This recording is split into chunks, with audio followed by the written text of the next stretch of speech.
Cuando el Tanaj legisla sobre la alimentación, no lo hace como un manual de nutrición, ni tampoco como una dieta espiritual para la humanidad en lo abstracto, sino como un lenguaje de identidad nacional, un pueblo que vive bajo un brit, bajo un pacto, que recibe un patrón de separación, un patrón que orbita la Kedushá, como hemos aprendido a lo largo de estas clases. Orbita la santidad y la separación de lo que el Eterno le encomendó a Israel específicamente, lo cual se imprime incluso en lo cotidiano, hasta en la mesa, para que la vida entera sea un recordatorio encarnado de pertenencia. Por eso, al hablar de kashrut, de idoneidad o lo que es apto o no, en la Torá nos exige antes que nada respetar su marco. No es un tema que aparezca flotando como una moral universal para todas las naciones, sino como parte de la constitución espiritual y social de los Benei Israel, es decir, los hijos de Israel y los judíos que viven alrededor del planeta. La Torá no presenta estas reglas como higiene ni como superioridad culinaria. Las presenta como un lenguaje de separación. Ustedes serán santos para mí. Se dice Kedoshim tehiyu, y eso es serán santos, y yo los apartaré. Va'avdil, los separaré de los demás pueblos. Esto no es un detalle devocional, es el marco legal. Sin ese marco, la lectura se vuelve violentamente errónea. Se universaliza lo que el texto está particularizando. Se moraliza como pecado para todos lo que el Tanaj formula como una identidad de Israel, y se convierte en una señal de pacto nacional en un arma para poder juzgar a las naciones que no están bajo ese régimen textual. Las secciones toráticas centrales sobre el kashrut aparecen en el Sefer Vaikra capítulo 11 y el Sefer Devarim capítulo 14. Ambas funcionan como catálogos normativos de animales permitidos y prohibidos, y ambos usan un lenguaje característico. No se trata de una opinión ni tampoco de sabiduría popular, sino de legislación con voz de mandato. En el Sefer Vaikra, capítulo 11, el texto abre con una fórmula legislativa. Habló Hashem a Moshe y a Aarón, y enseguida define criterios para animales terrestres. Todo el que tiene pezuña partida, mafreset parasá, y rumia maalegra, entre los animales ese comerán. Dice el Sefer Vaikra, capítulo 11. Aquí la Torá establece una regla de dos señales. La primera, pezuña completamente hendida. Y número 2, rumiar. Y luego lista ejemplos para poder delimitar. El camello, el damán, que es el tejón de roca, la liebre y el cerdo, cada uno con una combinación incompleta de señales.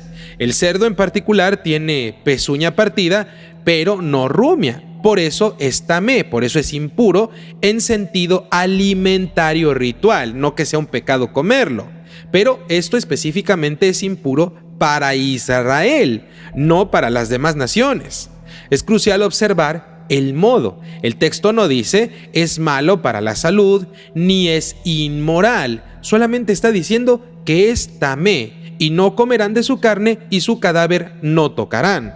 Es una frontera de identidad, no una tesis médica. La Torá luego regula los animales acuáticos con otro criterio también: aletas y escamas. Snapir be casqueset.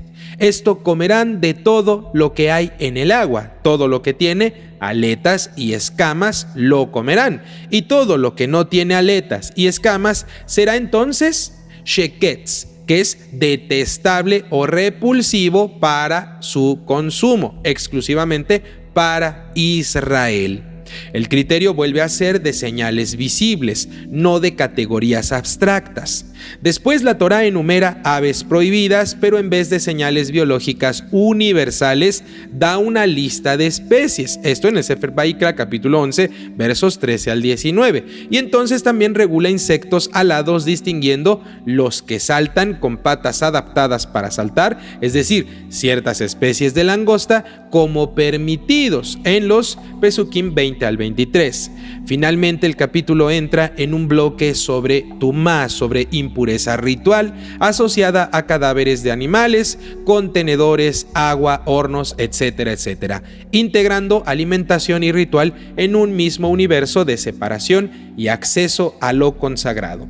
El Sefer Devarim, capítulo 14, repite el esquema con variaciones, y esa repetición no es una redundancia, es una insistencia pedagógica de identidad. Devarim abre con un marco explícito de filiación. Dice: Banim atem la Hashem Elokeichem.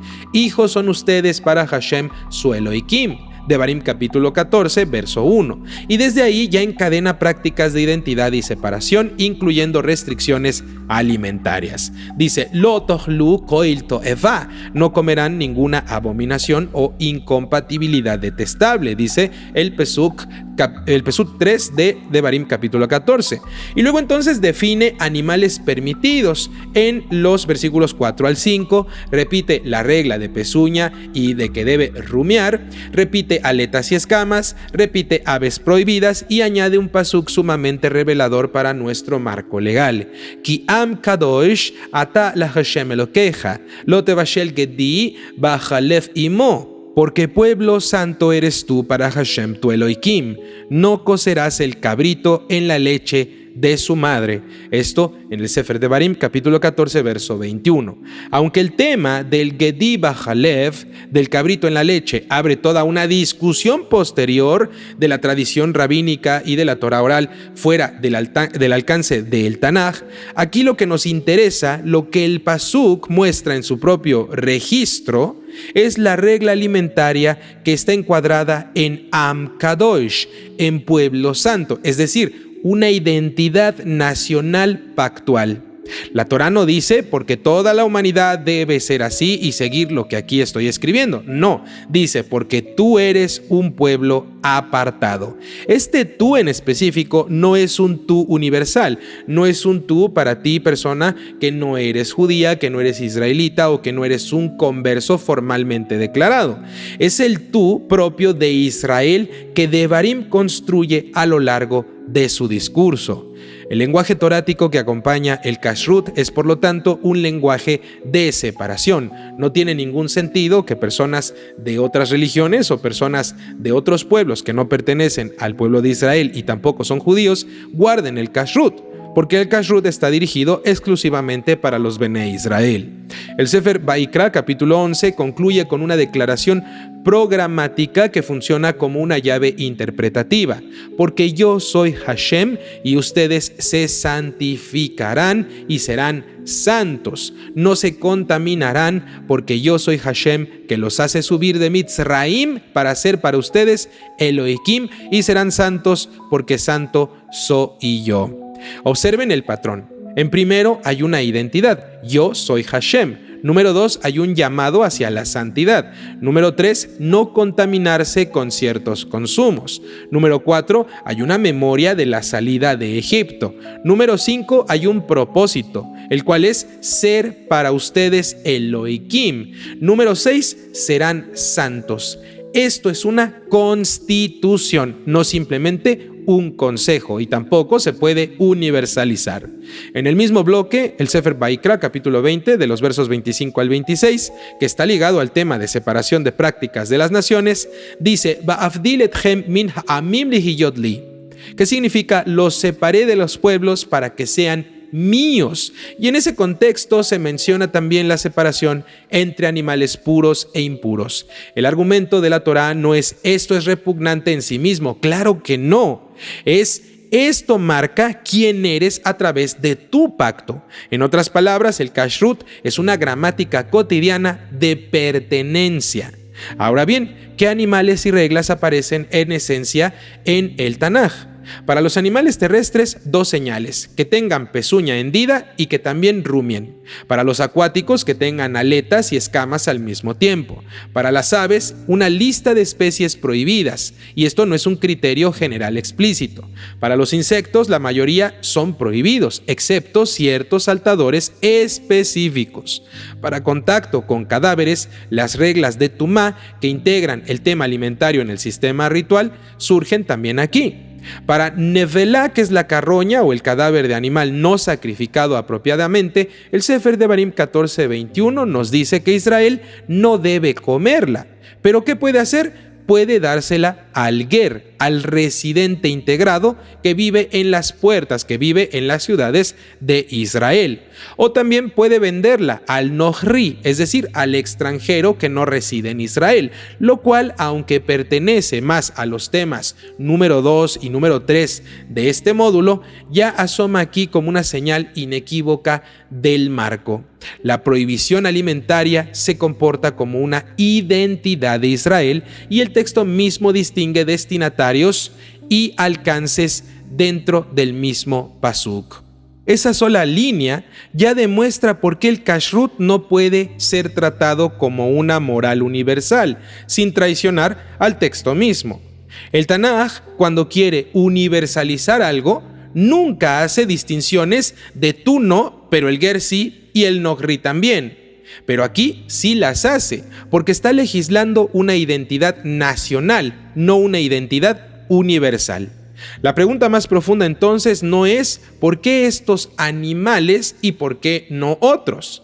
Porque el Tanaj no ofrece un tratado de razones naturales para esto. La pregunta es ¿qué produce esta ley en el cuerpo social de Israel, no en el cuerpo social de las demás naciones? Lo que produce es una conciencia constante de frontera, de límite. Comer se vuelve un acto de pacto, no simplemente en un acto fisiológico. El israelita, al elegir, recuerda que no todo está disponible, que la libertad no es ausencia de límites, que pertenecer a Hashem significa que incluso lo más cotidiano como el comer se vuelve un servicio. Ese es el sentido de ser santos o apartados para Hashem. No es el aislamiento xenófobo, es una pedagogía de identidad. El Tanaj no presenta la santidad como un éxtasis ocasional, sino como una disciplina que atraviesa el mercado, la cocina, los viajes y la familia. La mesa se convierte en un altar en el sentido simbólico, no porque toda comida sea sacrificio, sino porque el acto mismo de comer está bajo el lenguaje del pacto. Por eso el marco legal es inseparable. El kashrut no es una ética universal, sino una marca de pertenencia a un pacto específico. Y aquí es donde ustedes, que vienen de culturas populares, deben ser reeducados con delicadeza contundente. La Torá no llama pecado universal al cerdo ni al marisco. Los llama no aptos exclusivamente para los israelitas dentro de su identidad de Kedushá. El vocabulario de Tamé y Sheketz funciona como una señal interna del sistema. Define lo que Israel como nación apartada no puede incorporar. Que la cultura luego convierta eso en un insulto o en superioridad moral es precisamente el tipo de abuso que el Tanaj siempre denuncia por su propia forma y que no está autorizando, porque el Tanaj puede ordenar separación sin necesidad de autorizar desprecio. De hecho, el mismo Tanaj exige justicia con el ger y prohíbe opresión del vulnerable. Es decir, la santidad alimentaria jamás sustituye la santidad ética. La Torá puede separar la mesa y al mismo tiempo exigir mishpat, justicia en la puerta de la ciudad. Esa tensión es completamente intencional porque evita que la identidad se convierta en un orgullo vacío. Al final de esta clase hemos entendido que el kashrut es para los Bnei Israel y no significa que si tú perteneces a las demás naciones y no guardas el kashrut, eres una persona de segunda categoría. Eso no es así. Eres igual de valioso que un judío para Hashem. Eres igual de especial e importante. El punto principal es que el kashrut en la Torá no es una dieta que te hace mejor persona o mejor ser humano que el otro. Esto jamás es así. Quien diga que porque se es judío es mejor que las demás personas, está diciendo estupideces. Lo que estamos viendo es una gramática que te recuerda a quién perteneces, nada más. Por eso el Tanaj la incrusta en el lenguaje de Am Kadosh, de pueblo santo, y en la memoria de la salida de Mitzraim, para que cada bocado te devuelva al pacto. Y tal vez ahí está la grandeza de este mandamiento, que toma el acto más repetido de la vida, el cual es comer, y lo convierte en un acto de conciencia plena, no porque el mundo sea sucio, sino porque Israel está llamado a vivir despierto dentro de un marco específico. En esa mesa, en esa elección, la Torá susurra sin gritar: no todo lo que puedes comer lo debes comer, y no todo lo que deseas te pertenece. Y cuando una nación aprende eso, la santidad deja de ser una teoría y entonces se vuelve carne. No en la carne que se come, sino en la carne que se disciplina para recordar que la libertad verdadera no es devorar, sino pertenecer.